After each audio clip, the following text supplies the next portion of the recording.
கர்த்தருக்குள் பிரியமானவர்களே, அர்த்தமுள்ள வாழ்வு என்ற நிகழ்ச்சியின் மூலமாக உங்களை சந்திப்பதில் நான் பெருமகிழ்ச்சி அடைகிறேன். சில வாரங்களாக ஆண்டவர் நம்முடைய தனிப்பட்ட வாழ்க்கையில் எப்படி இடைப்படுவார், எப்படி நம்மை வாலாக்காமல் தலையாக்குவார், கீழாக்காமல் மேலாக்குவார் என்பதை குறித்தெல்லாம் தியானித்து வருகிறோம். எப்படி ஒரு அரசாங்க வேலையை விட்டு தனியார் நிறுவனத்திற்கு வந்தேன், அதன் பிறகு எப்படி ஒரு அசிஸ்டன்ட் மேனேஜர் நிலையிலிருந்து ஜெனரல் மேனேஜர் நிலைக்கு உயர்த்தப்பட்டேன் என்பதையெல்லாம் கடந்த வாரங்களில் நான் உங்களிடத்தில் பகிர்ந்து கொண்டேன். இதனுடைய இதர பதிவுகளை நீங்கள் காண வேண்டுமென்றால் நரேந்திரநாத் என்கிற யூடியூபிலும் www.divinetruth.asia என்கிற இணையதளத்திலும் நீங்கள் காணலாம். நமக்கு விசேஷித்த ஞானத்தை கொடுப்பவர் அவர். நமக்கு தெரியும், யோசேப்பை விற்று போட்டார்கள். பாத்திப்பர் வீட்டிலே ஒரு வேலைக்காரனாக இருந்தான். சமயம் வாய்க்கும்போது ஆண்டவர் அவனை ஒரு நல்ல நிலைக்கு உயர்த்தினார். ஒரு சொப்பனம் ஃபாரோ மன்னன் கண்டபோது அதன் அர்த்தத்தை புரிந்து கொள்ளாமல் தவித்த போது அவனால் பயன்பெற்ற ஒருவர் யோசேப்பை அணுகினால் அவரால் இதற்கு விளக்கம் கொடுக்க முடியும் என்று சொன்னபோது அவர் யோசேப்பை அழைப்பித்து ஒரு 7 பசுமாடுகளை, கொழுத்த பசுமாடுகளை 7 ஒல்லியான பசுமாடுகள் விழுங்கிவிட்டன, 7 நல்ல முத்தலான விதைகளை 7 ஒல்லியான விதைகள் விழுங்கிவிட்டன என்றெல்லாம் கூறும்போது யோசேப்பு சொல்லுவார், ஆண்டவர் வரப்போகிற காரியங்களை உங்களுக்கு அறிவித்திருக்கிறார். உங்களுக்கு 7 வருட செழுமை காணப்படும். அதுதான் 7 கொழுத்த பசுக்களுக்கும் மற்ற தானியத்துக்கும் ஒப்பாகும். அதன் பிறகு 7 வருட பஞ்சகாலம் வரும்.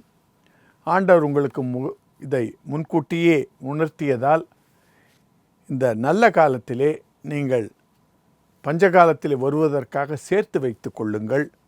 அதற்கு ஏற்ற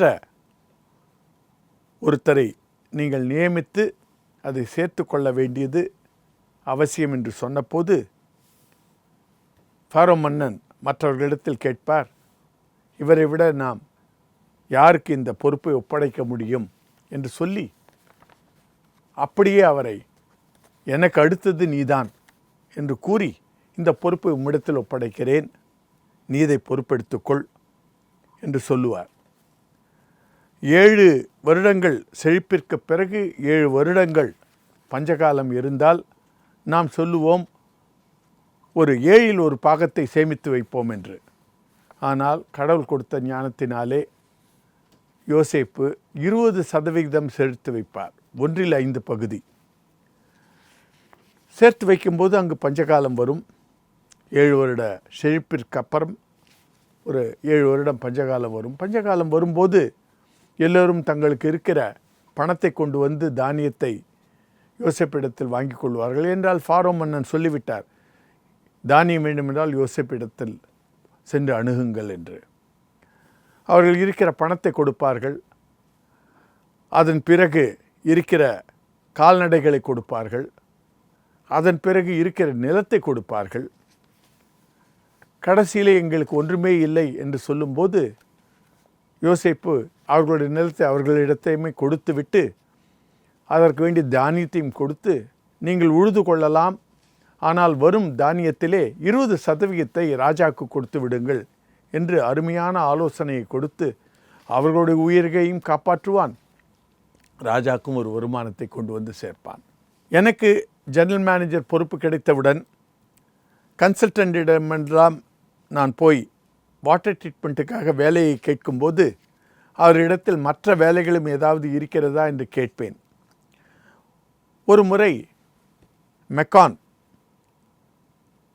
மெக்கான் தஸ்தூர் என்கிற இந்த கன்சல்டன்ட்ஸ் இதற்கு முன்பாக இரும்பு ஆலைகளுக்கு அவர்கள் கன்சல்டண்ட்டாக இருந்தார்கள். ஆனால் இந்தியாவிலே இரும்பு ஆலைகள் கட்டப்படுவது நிறுத்தப்படும் போது அரசாங்கம் அவர்களை டிஃபென்ஸ் ப்ராஜெக்ட்டுக்கும் உபயோகப்படுத்த தொடங்கினார்கள். அப்படியாக மெக்கான் பெங்களூருக்கு ஒரு பொறுப்பு வந்தது.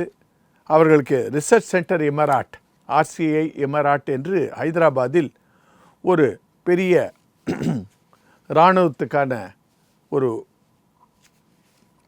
வேலை ஒப்படைக்கப்பட்டது. அந்த பகுதியிலே ஃப்ளூரைட் என்கிற ஒரு உப்பு அதிகமாக இருந்தது. அதை உட்கொள்ளும்போது ஃப்ளோரோசிஸ் என்கிற ஒரு எலும்புருக்கி வியாதி எல்லாரையும் அலைக்கழித்து கொண்டிருந்தது. அதனால் அவர்களுக்கு இந்த ஃப்ளூரைட் கண்டென்ட்டை 4% 1% குறைக்க வேண்டும். அதற்காக நான் அவர்களை அணுகிய போது அதற்கு உங்களிடத்தில் டெக்னாலஜி இருக்கிறதா, சயின்ஸ் இருக்கிறதா என்று கேட்டார்கள். அப்பொழுது எனக்கு நினைவுக்கு வந்ததெல்லாம் ரிச்சர்ட்சன் கூடாஸ் என்கிற ஒரு சென்னை கம்பெனியிலே நான் அட்வர்டைஸ்மெண்ட்டை கண்டிருக்கிறேன். ஃப்ளூரைட் ரிமூவலுக்கு எங்களிடம் பிளான்ட் உண்டு என்று. நான் அதை வாங்கி இவர்களிடம் கொடுக்கலாம் என்கிற ஒரு எண்ணத்தோடு நான் கொடுக்கிறேன் என்று சொன்னேன். ஆனால் எனக்கு இவர்களிடத்திலிருந்து ஆஃபர் வரவில்லை. அதனால் தாமதமாகி கொண்டிருந்தது. அப்பொழுது அவர்கள் மெக்கான் கன்சல்டன்ட்டிலே என்னை கடிந்து கொண்டார்கள், ஏன் இவ்வளவு நாள் ஆகியும் கொடுக்கவில்லை என்று. அப்பொழுது நான் ஒப்புக்கொண்டேன், நான் அங்கிருந்து வாங்கும் இடத்தில் கொடுக்கலாம் என்று இருந்தேன் ஐயா, ஆனால் அங்கு தாமதமாகியிருந்தனால கொடுக்க முடியவில்லை என்று சொன்னேன். அதற்கு அவர்கள் சொன்னார்கள், அந்த ஒரு ப்ராசஸ் எங்களுக்கு தேவையில்லை, அது நாலகொண்டா ப்ராசஸ். அவர்களுக்கு தெரிந்திருந்தது அது பல பெரிய இடங்களை அபகரித்து கொள்ளும், உப்பெல்லாம் போட்டு செய்ய வேண்டும், அதை மாதிரி இல்லை, எங்களுக்கு நூதனமான ஒரு பிளான்ட்டாக கொடுத்தால் நலமாக இருக்கும், அதற்காகத்தான் உங்களை அணுகினோம் என்று சொன்னார்கள். அப்பொழுது ஆண்டவர் எனக்கு சடுதியாக ஒரு ஆலோசனை கொடுத்தார். நான் வாட்டர் ட்ரீட்மெண்ட் கம்பெனியில் இருந்ததினாலே நான் சொன்னேன், அந்த 4% இருக்கிற அந்த ரா வாட்டரை, தண்ணீரை நான் முழுவதுமாக டீமினரலைசேஷன், அதாவது உப்பை எடுத்துவிட்டு எடுத்த 0 உப்பு இருக்கிற தண்ணீரிலே 4/1 25% ரா வாட்டர், அந்த ட்ரீட்மெண்ட் பண்ணாத வாட்டரை நான் மிக்ஸ் செய்தால் 4% இருக்கிற அந்த 4% இருக்கிற அந்த ஃப்ளூரைட் கண்டென்ட்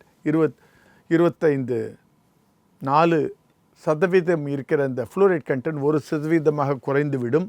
எல்லா உப்புகளும் 4/1 குறைந்துவிடும். அப்படியாக இதை நாம் சால்வ் செய்யலாம் என்று சொன்னேன், ஆலோசனை கொடுத்தேன். அதற்கு அவர்கள், இது டிஃபென்ஸுக்கு கொடுப்பதினால் இதை ஆராயாமல் கொடுக்க முடியாது, உன்னால் இதற்காக ஒரு பைலட் பிளான்ட்டை போட்டு எங்களுக்கு அதை நிரூபித்தால் அதை நாங்கள் அமலாக்க முற்படுவோம் என்று சொன்னார்கள். அதனால் நானும் ஒரு பைலட் பிளான்ட்டை போட்டு இது நடக்கிறதா இல்லையா என்று அவர்களுடைய தண்ணீரை கொண்டு வந்து இந்த பிளான்ட்டில் போட்டு அதை ட்ரீட் செய்த பிறகு 100% அந்த ஃப்ளூரைட் கண்டென்ட் போகிறதா என்று பார்க்கும்போது சாதாரண ரெசினால் அதை செய்ய முடியவில்லை. ஒரு சிறப்பான ரெசினை நான் தெரிந்து கொண்டு அதன் மூலமாக ட்ரை செய்த போது அது நடந்தது.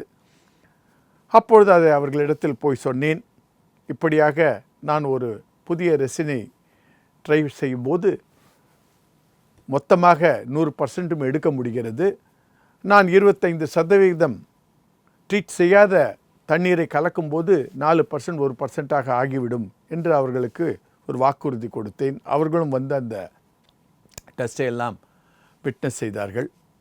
அதன் பிறகு அந்த டெண்டரை விட்டார்கள். அப்பொழுது நான் சொன்னேன், நான் கஷ்டப்பட்டு இப்படியெல்லாம் செய்தேன், ஆதலால் நீங்களும் டெண்டர் விடும்போது யாரெல்லாம் அதற்கு கோட் செய்கிறார்களோ அவர்களிடத்தில் இதே கண்டிஷனை போடுங்கள் ஐயா, பைலட் பிளான்ட்டை ஒன்று போட வேண்டும், அதன் பிறகுதான் அதை சப்ளை செய்ய வேண்டும் என்றெல்லாம் போடுங்கள், எங்களுக்கு கொடுத்த அதே பொறுப்பை அவர்களுக்கும் கொடுங்கள் என்றேன்.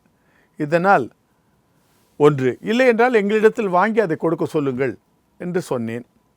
அதையும் அவர்கள் கண்டிஷனாக போட்டார்கள். ஏனென்றால் அதற்கு நீதி நேர்மை நியாயம் இருந்தது. ஆனால் இப்பொழுது நான்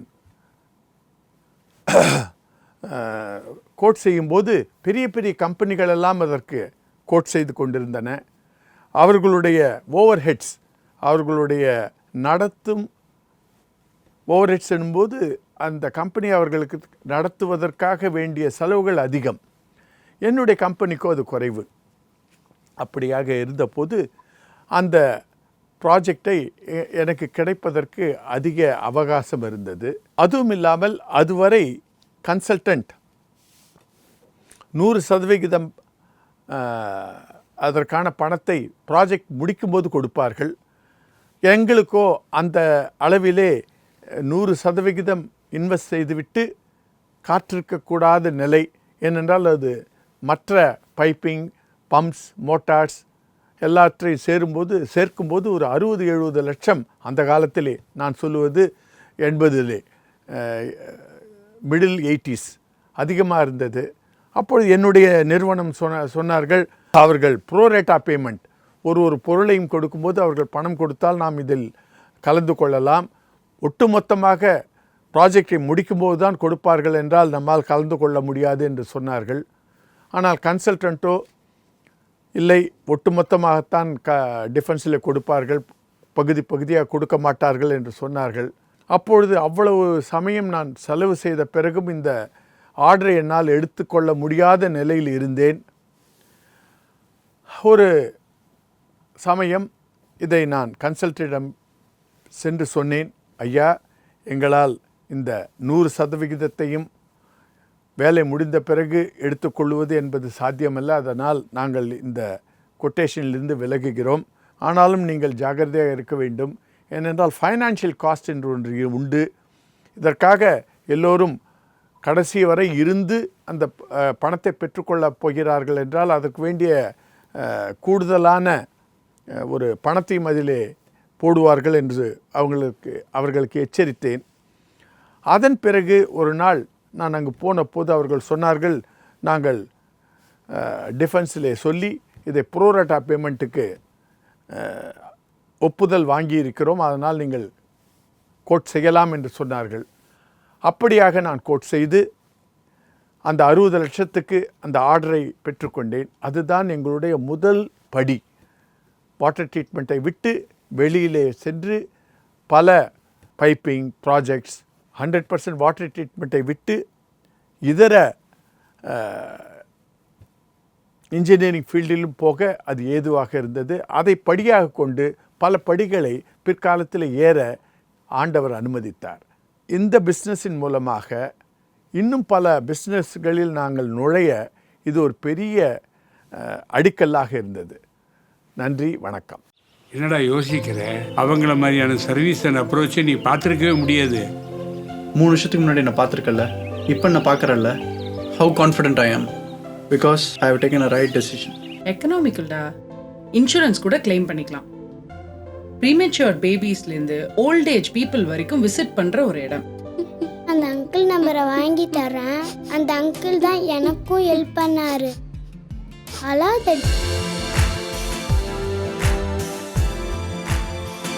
எல்லா பேஷண்ட்ஸுக்கும் பர்சனல் கேர் தராங்க. 30 years of proven medical records. All eye care treatment under one roof. அதான் ஆர்கே ஐ சென்டரோட ஸ்பெஷாலிட்டி.